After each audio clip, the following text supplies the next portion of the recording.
வணக்கங்க. நான் என் குடும்பத்தை பத்தி சொல்றேன். இதுதான் எங்க அம்மா. காலையிலேயே கிச்சன்ல லைட்டை போட்டு வேலை செய்யற ரொம்ப சிக்கனமான குடும்பத்து பொண்ணு தான் எங்க அம்மா. இவ தான் என் அக்கா ஸ்ரேயா. என்னடா கையில சைக்காலஜி ஆஃப் மணி புக் வச்சு படிக்கிறாள்னு பாக்குறீங்களா? மணியை பத்தின ஒரு தெளிவு கிடைக்கணும்னு தான் இந்த புக்கை வச்சு படிச்சிட்டு இருக்கா. இந்த புக்கை படிச்சதுனால அவளுக்கு அந்த தெளிவு கிடைச்சுதானே இந்த வீடியோவை பார்த்து தெரிஞ்சுக்கோங்க.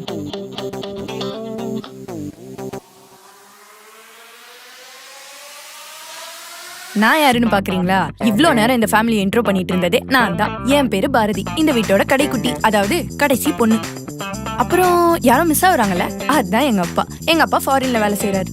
என்னதான் எங்க அப்பா ஃபாரின்ல வேலை செஞ்சாலும் நாங்க ஒரு மிடில் கிளாஸ் ஃபேமிலி. இந்த மிடில் கிளாஸ் ஃபேமிலியோட பட்ஜெட்லாம் இந்த கடைக்குட்டி தான் பாத்துக்கிறேன். அப்படியே எங்க வீட்ல என்னெல்லாம் நடக்குதுன்னு பார்த்து தெரிஞ்சுக்கோங்க. ஏய், அம்மா ஃபங்க்ஷன் கிளம்பிட்டேன். கொண்டை போட்டு பூ வச்சிருக்கேன், நல்லா இருக்கா? நல்லா தான் இருக்கு. எந்த ஃபங்க்ஷன்? ஏய், நம்ம வீட்ல இருந்து 3வது வீடு மாலதி இருக்கால, அவ பொண்ணுக்கு இன்னைக்கு கல்யாணம்டி. ஓ சரி சரி, ஃபங்க்ஷன்லாம் போ. எவ்வளோ மை வைக்க போற? அது எதுக்கு நான் உங்ககிட்ட சொல்லணும்? மா, நோ கிராஸ் கொஸ்டின்ஸ். 2000 ரூபாய் வைக்கலான்னு இருக்கேன். 2000 ரூபாயா? 2000 ரூபாய்லாம் வைக்காத. அவங்கள நான் நிறைய கல்யாணத்துல பாத்திருக்கேன். வெறும் 500 ரூபாய் தான் மை வைப்பாங்க. அதுவும் இல்லாம உனக்கு 2 பிள்ளைங்க இருக்கு. அதை யோசிச்சுட்டு 500 ரூபாய் மட்டும் வச்சுட்டு வா. அப்பதான் ரிட்டர்ன் அவங்க 1000 வைப்பாங்க.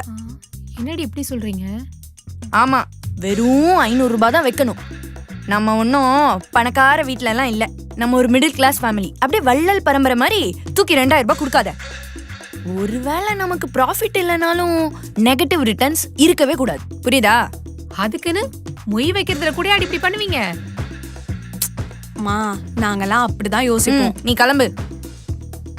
பா, நான் வரேன் தாயே. 500 ரூபாய். மா நிறுத்துமா. என்னடி மா என்னம்மா பண்ற? பார்த்தா தெரியல, டீ போட போறேன். மா, பால்லாம் வாங்கி இப்படி செலவு பண்ணிட்டு இருக்க? அப்புறம் பால் இல்லாம எப்படி டீ போடுறது? மா, அதுக்கு நான் ஒரு ஐடியா வச்சிருக்கேன். என் ஆபீஸ்ல கிரீன் டீ வந்து ஃப்ரீயா தான் தருவாங்க. நாளைக்கு நான் அந்த கிரீன் டீயே எடுத்துட்டு வந்துடுறேன். அப்புறம் கிரீன் டீ போட்டு குடிக்கலாம். ஸ்ரேயா, தயவு செஞ்சு அதெல்லாம் கொண்டு வராதடி. நீ வேணா கொண்டு வா, உனக்கு போட்டு தரேன். எனக்கு அதெல்லாம் பிடிக்காதுடி. எனக்கு இந்த பால் டீ, பால் காஃபி தாண்டி பிடிக்கும். செலவாகுமேமா.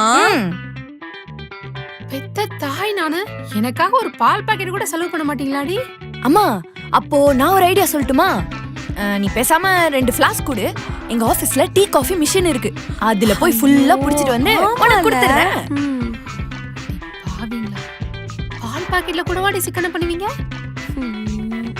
எல்லாத்துலயும் தாம்மா பார்க்கணும். ஏன்னா நம்ம ஒன்றும் பணக்காரங்க கிடையாது. நான் வாங்குற சம்பளத்துக்குலாம் நீ பாலை வாங்கிட்டா அப்புறம் நம்ம என்ன பண்றது? அப்புறம் இனிமே நீ சக்கரை கூட வாங்காத.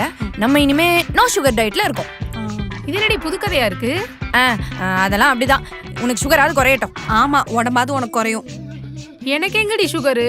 ஐயோ